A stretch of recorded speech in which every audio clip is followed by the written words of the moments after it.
പണി പാളിന്ന് വിചാരിച്ചെടുത്തുന്നത് നല്ല അടിപൊളിയായിട്ട് ഉണ്ടാക്കിയെടുത്തൊരു ചിക്കൻ ബിരിയാണിയുടെ കഥയാണ് ഇത്.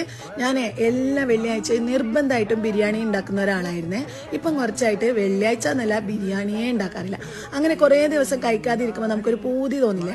അങ്ങനെ പൂതിയായിട്ട് ഞാൻ വിചാരിച്ചു നല്ല പൊരിച്ച ചിക്കൻ ബിരിയാണി ഉണ്ടാക്കാം. അതും വെള്ളിയാഴ്ച അല്ല കേട്ടോ, വേറൊരു ദിവസം. പൊരിച്ച ചിക്കൻ ബിരിയാണി ഉണ്ടാക്കാൻ ആ ഒരു ചിക്കൻ പൊരിക്കാനുള്ള മസാലയൊക്കെ പുരട്ടി വെച്ചു. ബിരിയാണിക്ക് ആവശ്യമായിട്ടുള്ള സവാള തക്കാളി ഒക്കെ കട്ട് ചെയ്തെടുത്തു. ഈ ഒരു മല്ലിയില അരിയുന്നത് വരെ ഞാൻ വിചാരിച്ചത് നല്ല പൊരിച്ചിട്ടുള്ള ചിക്കൻ ബിരിയാണി ഉണ്ടാക്കാനാണ്. തൈറോയിഡ് ഉള്ളത് കൊണ്ടോ നമ്മുടെ വൈറ്റമിൻ ഡി ഡെഫിഷ്യൻസി ഉള്ളത് കൊണ്ടോ എന്ന് അറിയില്ല, പെട്ടെന്ന് മൂഡ് ചേഞ്ചായി, മടിയായി. 2 ചെമ്പെടുക്കണം, മസാല ഒന്നിലുണ്ടാക്കണം, ചോറൊന്നിലുണ്ടാക്കണം, ദമ്മിടണം, ഇതിനൊന്നും വയ്യ.